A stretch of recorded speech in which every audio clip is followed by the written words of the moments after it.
If you guys have seen some of my videos, you've heard me talk about DoorDash and about how a lot of the videos and the things that I talk about ties back to how shitty our government is. DoorDash is no different, and it's actually showing me some things about the city that I needed to see. I'm seeing our city from all over. I'm seeing a lot more homeless people, and the homeless people that are out there, they're in wheelchairs or they're limping down the street. There's a guy that was in my neighborhood yesterday, and he's walking around with a Walmart sack inside of his shoe to keep his foot from rubbing against his shoe. And I drove back home and I found a pair of socks. They didn't even match or whatever, but I took him a pair of socks and a bottle of water and some nuts that I had in packages. And I'm telling you, if that doesn't hurt your soul or insult your soul in some way, there's something wrong with you.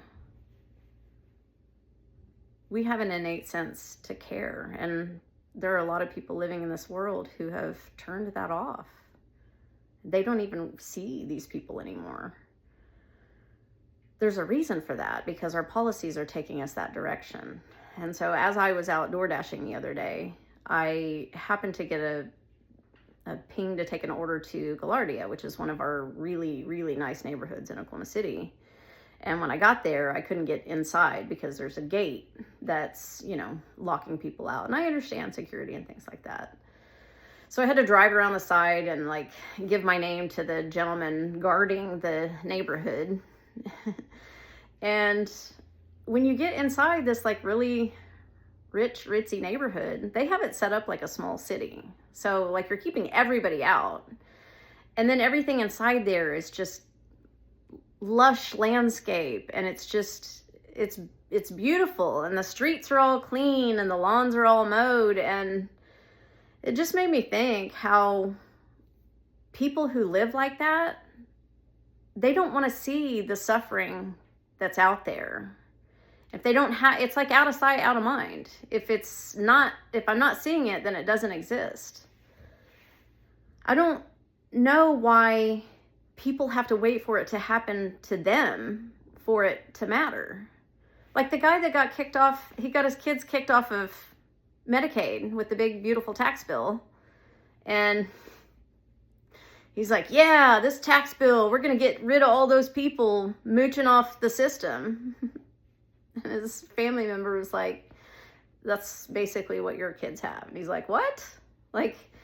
And same thing with Obamacare. If you're on some sort of health insurance plan, an individual health insurance plan, and you have access to that, and you're using that, but you're like, Obamacare is terrible. Well, it's the same thing. Put two and two together. Anyway, Republican policies are taking us to a place where if you don't fall in line with their policies, then you no longer exist. They don't see you as a person. They don't see you as someone who needs help. So the guy that I took socks to yesterday, I pulled over and he couldn't even look at me. And he never spoke. He looked terrified. And he looked, I don't know how this person is still here. People like this typically commit suicide or succumb to some, violence or illness. But he exists. And there are a lot more homeless people than there were a year ago. There are a lot more people far worse off than they were a year ago.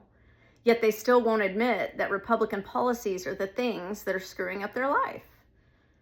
They're listening to what they're told. And as long as Trump says, this is good for you, they go, okay. Until we move beyond that, until those people are able to see what their life looks like and see that it's Trump and his policies that got them there and Republican policies, nothing's ever going to change. There's no hope for our country until people wake up.